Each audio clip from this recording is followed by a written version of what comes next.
blues, hand me down. And alligator shoes, man, gave me the blues, hand me downs. Moonshine drinking, doing everything but forget blues, hand me downs. Racing the wrong way, chasing every skirt in town. Taking the long way, waiting for the sun to come out. Wheeling, hustling, dealing, and shuffling. Blues, hand me downs. Lord have mercy on my soul.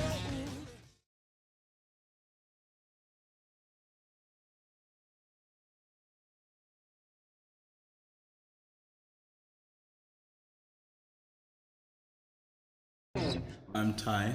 Hey, I'm Nolly. I'm playing guitar.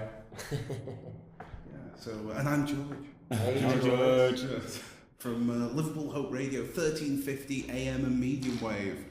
So, I've sort of read, and you can tell by your influences and just the way you present yourselves that you're into sort of rhythm and blues and soul. That's obvious. But what sort of influences do you have that none of the other band members have?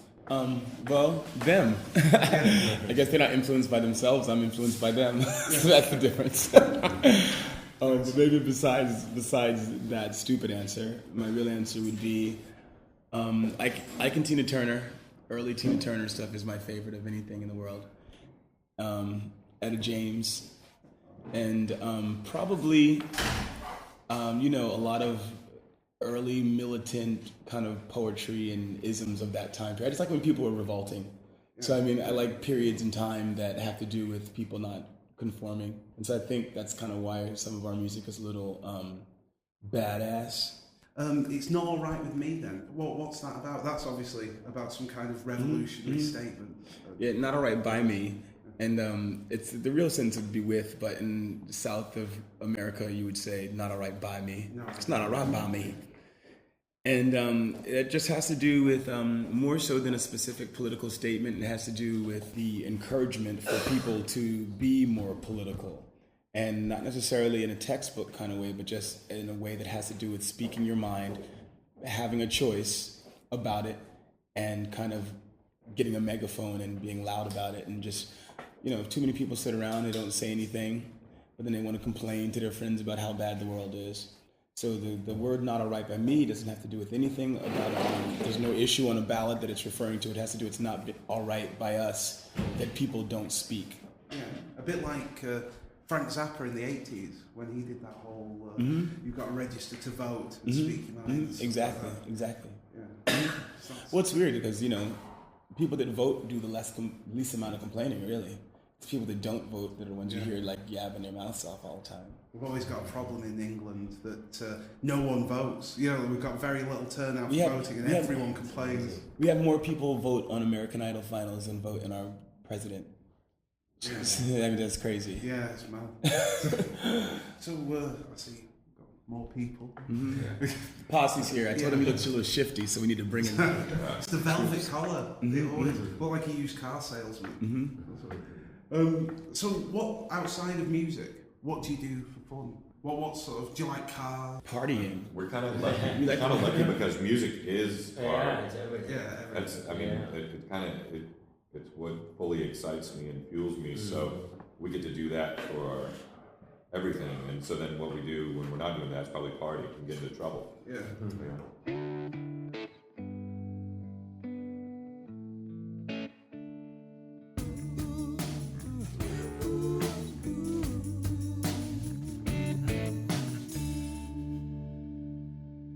Nelly, I wanted to ask you, what fuzz pedal do you use?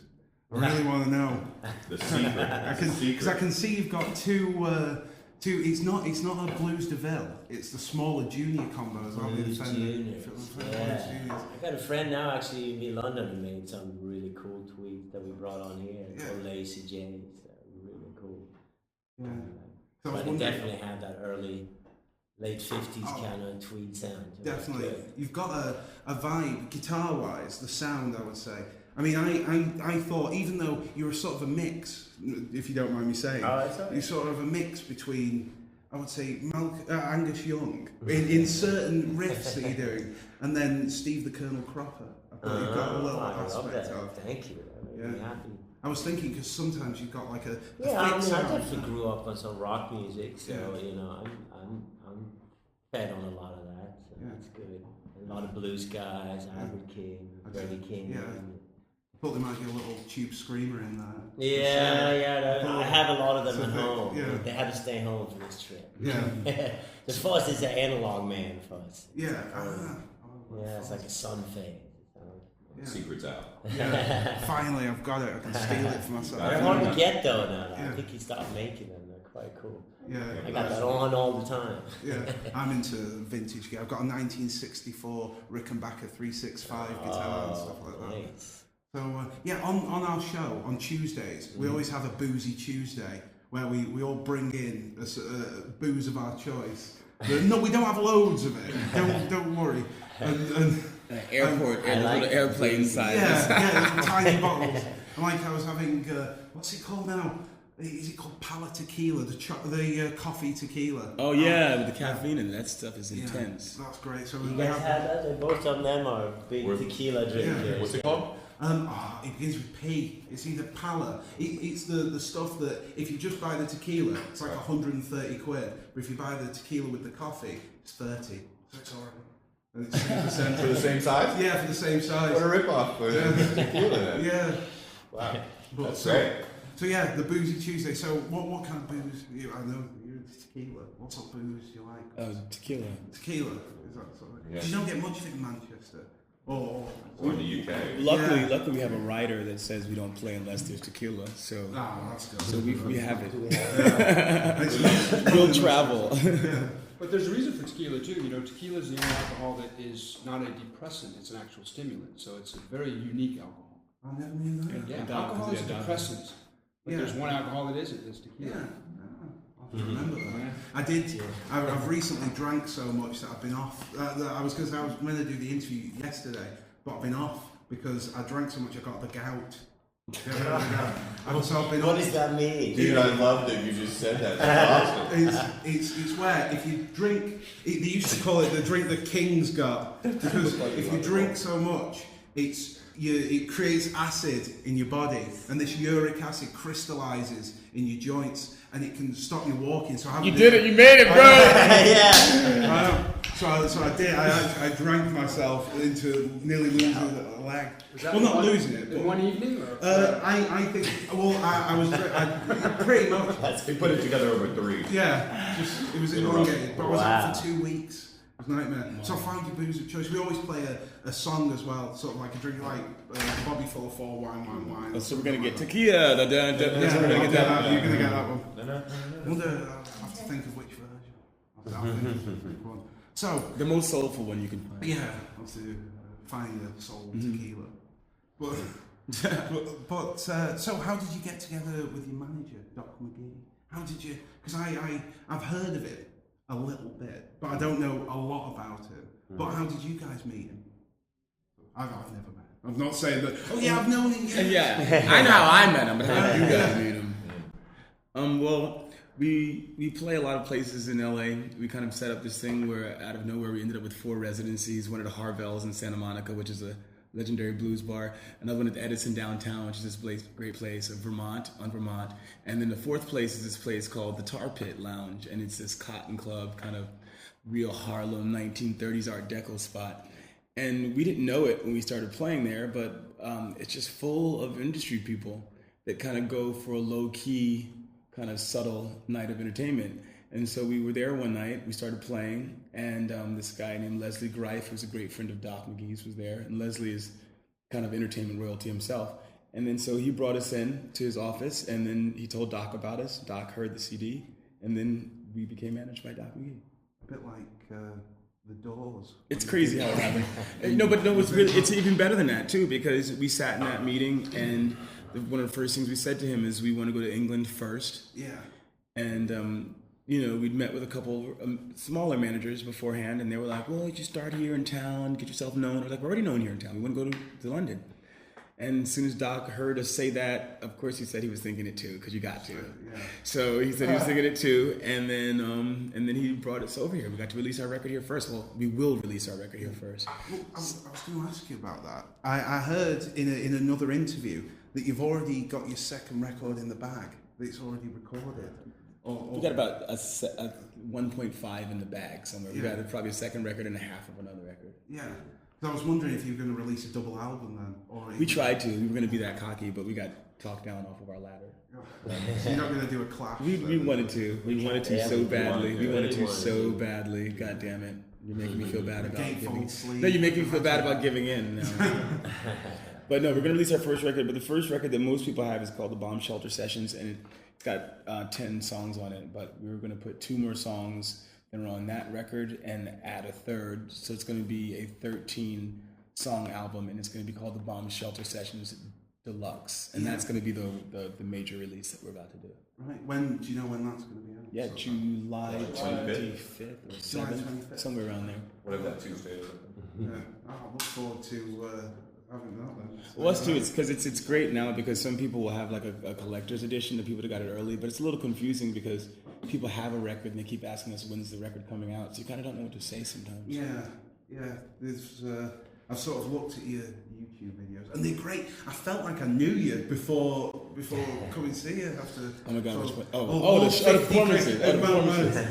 Oh yeah, I've been looking through your windows and been following you for years. It's I feel like I frightening. know you. This is a taser. I loved it when you changed over to Colgate from Crest toothpaste. It was great. So yeah, I've noticed that in some of your videos you've got a harmonica player. Is that just a friend, or are you hoping to bring him into it, or who is he? Who is this harmonica mystery player? A friend. It's a friend of ours, and in the beginning we started out with a lot of things. We had a bigger sound as far as different things we were trying with microphones and pedals and everything. And the more we play together, the more we want to trim everything down. Yeah. So it's a great friend of ours. He used to play with us a lot. And it was kind of an odd decision to have to make because, he's actually not just a musician friend. He's like someone we go to barbecues with every Tuesday. Yeah. Every Booze Tuesday. Yeah, Boozy Tuesday. And so we were just narrowing things down, and we were really into the concept of the small and mighty. Yeah. Like the fewer things you see on stage, the closer we are together on stage. The less amps, the less pedals, the less reverb on my mic, the less toms, all that kind of stuff. The more people look at it and go, wow, that's happening with this little bit of sound, and it just makes us feel stronger. Yeah. You have to rely on your own musicianship the less you have. So it was really having Charlie and having the harmonica was an amazing thing, but it was also one of the little crutches that's just not necessary. Yeah. But you're all friends. Everyone's friends. Oh yeah. I've noticed your bass playing is Rick's bass playing, should I say? Not your. Well, I should really. I'll say that. But Rick, I've noticed your bass playing. You seem to play like 1,000 notes sometimes at the same time. Tell me about it. It's like an aircraft sort of taking off. When sometimes I've seen you play on YouTube. Obviously, I've seen you play. I'm like, when did your technique come from? Who are you influenced by? Bass player, what? Well, a lot of the old style bass players, like Willie Weeks, James Jamerson, it always blows me away just how amazingly well put together their lines are, and just all the subtle parts of it. But really, what I really started cutting my teeth to a lot of '70s bass players. So like Larry Graham from Sly and the Family Stone and Graham from Central Station, and then Prince is one of my favorite bass players on the planet, and then Michelle and Dege Ochoa.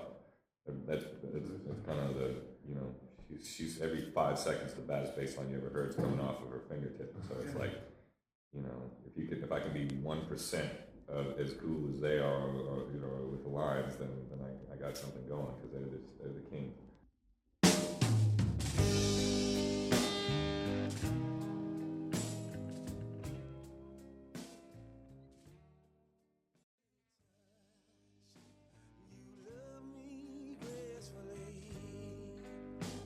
You love me gracefully.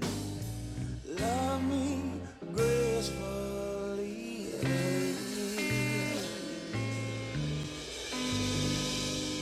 There's a video now. So the name's slipped my mind. I haven't got it written there. The name slipped my mind. It's the black and one Love video. With Me or Nobody Told Me? Nobody Told Me, black and white. The black and white, yeah. The one where are you playing a Tessico bass? That's a silver tone.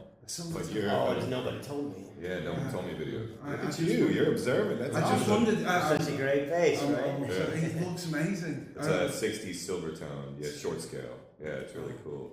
Yeah, I've got to remember that. Yeah. Like Nice. a bit of a collector, Mm-hmm. obsessive person. So, how did you?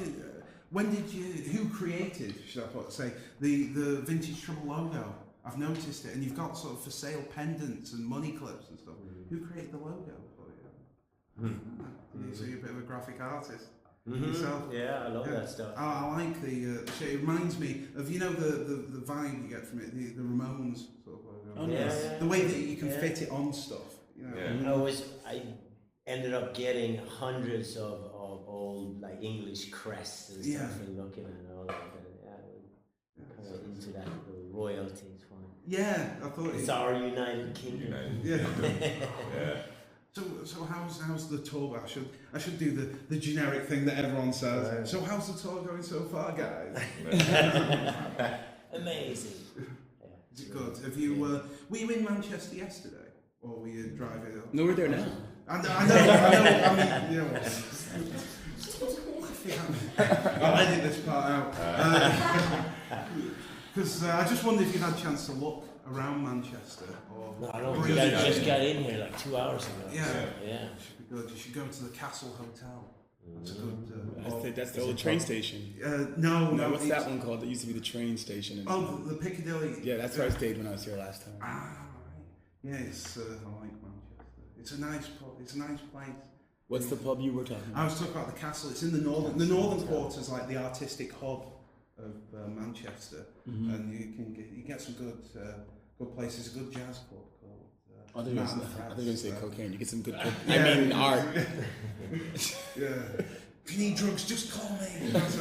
What's your number? It's not a taser. It's a bag of drugs. Exactly. So what's your number? So I've heard that you guys might be moving to England. Is that true? Haven't we already? We kind of are. I just told my friend, because I was saying the tour ends after this week, with Brian. I said, we're going home after that. It's London, We've been staying there. It's been fantastic. So we're going to stay here for a while now before we go on out with Bon Jovi. Yeah, that should be good. That should be great. Really exciting. The riders will go only in big stadiums. Mm-hmm. Yeah, we saw a diagram of the set and the stage, and it's pretty incredible. And then also just things like playing in soccer arenas. Are you fucking kidding me? 2 months ago we were playing in amazing clubs, but really small clubs all over Los Angeles, and now we're playing where people play soccer. It just doesn't make it makes sense. It's just hard to believe sometimes. And then Hyde Park, Yeah.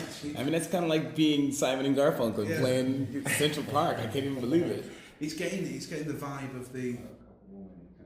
He's like getting the vibe of the band because there's four of you. You could do. I once saw the Stooges in Glastonbury, and instead of using the whole stage, they lit it. So it was only in the middle of the stage, a tiny bit, and they were all really close together. And it looked amazing because you felt like you were really far away at a small gig. It was fantastic, and when it was dark and everything, it worked really, really well.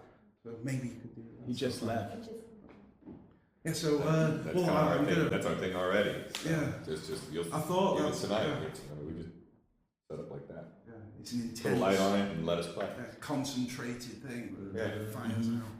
Because I mean, I originally saw you guys when you put up on YouTube the Nancy Lee iPhone. I just bought an iPhone. I typed in iPhone to look at the videos. And I saw it. I mean, how did that come about? Why did you decide to shoot it on an iPhone? I mean, it looks really good. And I've even nicked the app. Well, not nicked the apps, but done a few little things like that. Copied you. But, it just felt good. It seems like it was a good camera, and then we thought it would be a good thing to just do something fun with it, and it came out so great. So well, we always on the show ask listeners to just choose one question from listeners to sort of get, and this is from they always have weird names like have you ever heard of Armitage Shanks? It's a make of a toilet. This guy constantly emails us called Armitage Shanks. It's weird. Well, they probably think that's going to help them get their question taken. You've never given him a question until this one moment? No, this is different. This is Suzuki Nights. Oh, okay. I think it's a girl. I think it's a girl. In Tokyo. She Hard to tell with them. Yeah. He asked. So, how did you become a troublemaker? Do you want to answer the troublemaker? Answer the troublemaker part of this, because you're great. You're great. Well, there's a lot of aspects of being a troublemaker. I mean, our troublemakers started in Los Angeles as kind of a tight-knit group of people who started following us and hanging out with us and being part of our shows. You know, they would come out and party with us 4 nights a week. And, you know, it was a kind of a close-knit group of friends that became a community. And that community grew, and people come into that community, then they befriend everyone in it, and everyone befriends them, and that's how our community has grown. So that would be a troublemaker. Yeah. Anybody who likes vintage trouble and comes and hangs out with us would be considered a troublemaker. But there is a political and spiritual part to it as well. You know, to be a troublemaker would be somebody that, like Ty was talking earlier, like a song like Not Right By Me, for example. Somebody that, you know, is not afraid to stand up and speak out and be heard and cause change. Stir it up, cause change. So, yeah. Oh, thank you. Yeah. all for Also on that troublemaker note, know that troublemakers that already exist call other people out that are calling themselves troublemakers that aren't partying and participating as hard as they should. Like troublemakers, you have to really step up. People make each other step up. Yeah, don't fake your way through it. Somebody will call you out. Not trouble fakers, troublemakers. I think we'll end it on that then. I see you, Nancy Lee. I hope that you see me. I see you, Nancy Lee. I hope that you see me. I know not the only other man who wants your hand to be in his hand. But I don't just want, I need you, Nancy Lee. Country girl sitting on a porch squeezing